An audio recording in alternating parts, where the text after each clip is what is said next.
Welcome to part 4 of the build journal for Arctic Wind. And as you can see by the piece that I've got on the screen, I am still working on the front barrel assembly of the Twinshock to get that transitioned over to shoot rival rounds.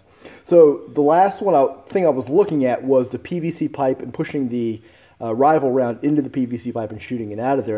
And I had high hopes for that setup, and I got it together and I tried it out. And it looked great on the test rig with an HPA blast, a high pressure air blast coming out of that Busby XBZ tank. And I got it into here with the springs and the upgraded, and it still didn't work. And I was like, I'm starting to really get frustrated at this point. But what I found, if I tried to test fire it a few times, it shot, and it did fire the round, but it only would go out about 20-25 feet, even out of the top barrels. And it's like the performance of this didn't get any better. It's still not working. But what I found is I started shooting it, it started shooting 4 rounds out of a single pump. And that kind of clued me into, okay, this is the mistake that I'm making here. The rounds aren't seating tight enough. Before, I think I had them seating too tightly in here. With these PVC barrels, they weren't seating tightly enough, and the initial movement of the plunger was pushing the rival round out fast enough so to close the air restrictor off in here before it had the full stroke of the piston coming down to compress the air. So I needed a tighter fit on the rival round, but not as tight as what I had before. And so what I ended up then doing was taking the very front, and you can kind of see this. I'll kind of get an angle here. This is the front piece of where the mega rounds. If you look at the mega, where the mega rounds would sit in there like that in the front, and took that, fit that down in here, and you can kind of see down in here. Now that is inside. And so this gives me a happy medium between the too tight fit of the bottom of the barrel, but the too loose fit I found of the PVC couplings. So I got that in, built those, took forever getting those fit exactly in there and filed down and all fitting in there perfectly. And got the whole thing back together and did some testing. And I got a lot better results. Not sure if I'm 100% still happy with the results, but the top 3 barrels are firing well. And when I say firing well, I'm standing back 40 feet and I can, put rival rounds right into the target where I'm wanting to from about 40 feet away with just a little bit of angle. Probably just a touch under what an Apollo would shoot, but still with enough velocity that you can engage the target at the range that you normally want to be engaging targets with a rival round. The 4th barrel is iffy. The performance started dropping off in the 4th barrel, and the 5th barrel was pretty dismal. So they were just kind of just barely coming out of the thing. So I think it's because I've got such a volume of air as you're getting down into these lower barrels that the compression, there's still too much of a volume of air between what's left here and all the way down there to really get that good pop coming out of here. So I've still got some work to do and some ideas. I need to decide whether I want to try to go to an HPA setup. Is that even going to help? I may have to test and try that. But the other way I might do is I might just close off this last barrel and then use it as an 8-shot shotgun instead of a 2x4 shotgun instead of a 2x5 shotgun.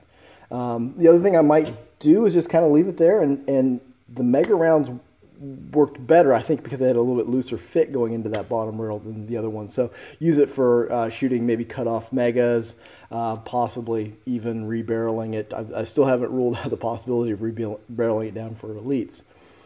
But it's not yet perfect. It's not yet where I would really like it to be.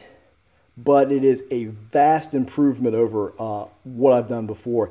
And I've got good enough performance that I can say, okay, this has been successful. I do have a successful setup in which I can shoot rival rounds in a shotgun mode, which was really what I was going for here. So, more to come, and I will keep you guys updated on where this goes. I'm replacing the pump grip, the front grip that came with the Twinshock with a custom-made one that I made out of the front end of a Rapid Red. And so I took the front end off down to where the clip inserts, the mag inserts on the Rapid Red, and then cut that out. And you can kind of see, I've got this one slide up in here. Took it out, cut that piece out, both sides, brought them together to have this piece, and hollowed the whole thing out and got it to fit. And it actually fits very nicely here on the Twinshock Prime. Now I had to then add the part that locks into the internals that allows you to prime it. So I took a couple screw ports, put some nice piece of plastic, glued the whole thing together, and then I came over here on this side and got a couple of the other end of the screw boss so that I could put screws down through that to lock this whole thing together. Now, if you're familiar with the front end of the Rapid Red, you know that the motor cutout comes down here onto the left-hand side. And so I had to get another piece of plastic off of the Rapid Red, and then shave that down, fit that in there, and then glue that all together, and then kind of cut here, put some epoxy sculpt in here, and get the whole thing bonded together. So when it comes together, you can see that it attaches, and it's going to have that sort of a look to it. Now, I did this for a couple reasons. One is I wanted a different kind of look to it. Instead of having the handle coming all the way down like this, you can kind of see how that normally would fit in there. This gives it a more sleek profile. You can get on it. But the second reason that I went with this, and you can see if I line up the pump grip that normally goes on it with, or the handle in the front with the pump grip, and the handle is about 2 inches farther forward. So by taking and putting a pump grip on this and adjusting it to here, I can reduce the reach on the front of it by about 2 inches, and that really adds to the comfort. If you've played with a Twinshock, it's a long distance between where that front grip and the back grip come together, and by putting this pump grip on there, that shortens it up and makes it a lot more comfortable to hang on to. So anyways, this has been part 4 of the build journal for Arctic Wind. Thanks for watching.